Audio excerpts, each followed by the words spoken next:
ब्रह्मा ने जो पुरुषार्थ किया वो बच्चा बुद्धि का पुरुषार्थ हुआ। लेकिन मुरली में ये भी बोला हुआ है कि मेरा सबसे शिकीलदा बच्चा, बढ़िया बच्चा है ब्रह्मा।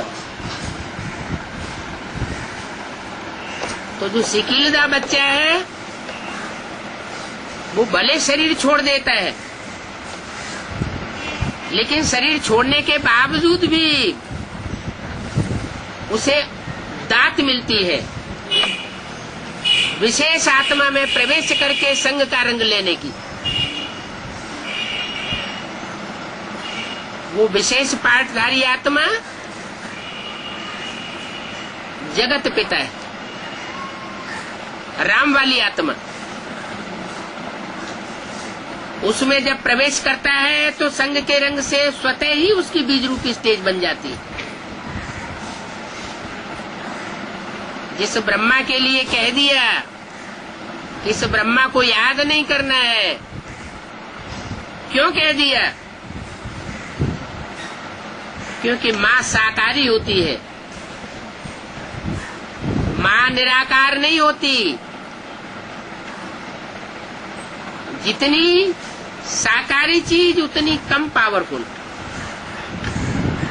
देवान वाली होती है, और जितनी निराकारी उतनी ज्यादा पावरफुल। तो ब्रह्मा जो 68 में 69 में चोला छोड़ने के बाद साकार शरीर से तो मुक्त हो जाता है, लेकिन सूक्ष्म शरीर में बंध जाता है।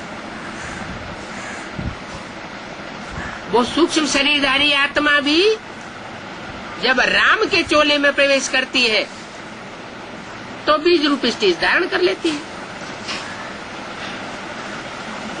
और वो जितनी पावरफुल बनती है उतनी पावर 500 करोड़ मनुष्य आत्माओं में से और कोई भी नहीं धारण कर पाती।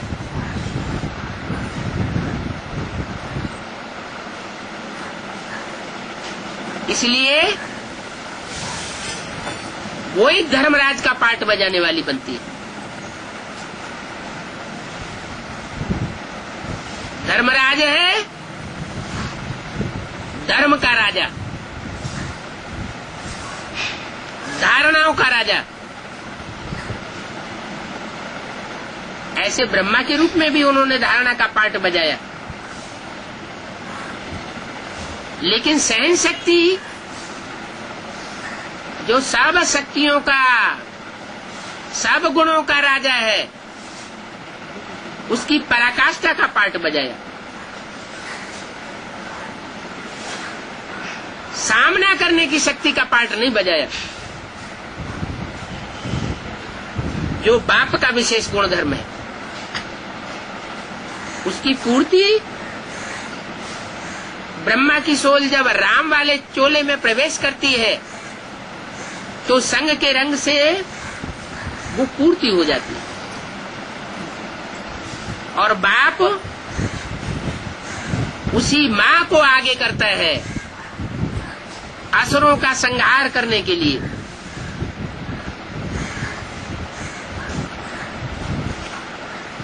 क्योंकि ब्राह्मणों की दुनिया में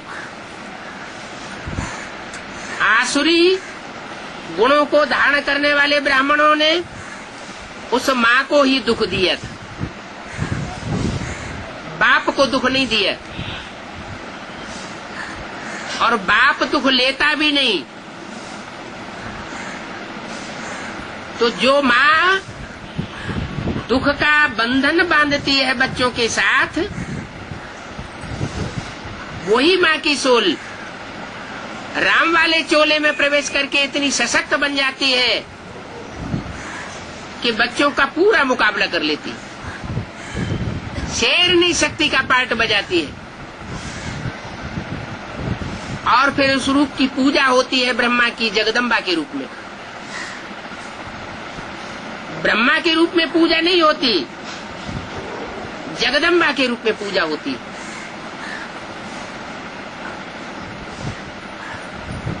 असुरों और आसुरी शक्तियों का दमन ही नहीं करती,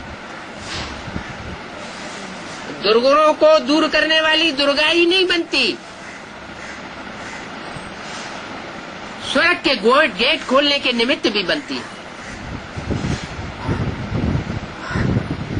और जो भी मात्र शक्तियां हैं ब्राह्मण परिवार की, उन सबका सहयोग लेकर के ये कार्य संपन्न करती है। लेकिन क्या? लेकिन ये कार्य भी तब तक संपन्न नहीं कर सकती जब तक एक की मत पर चलने वाली न बने।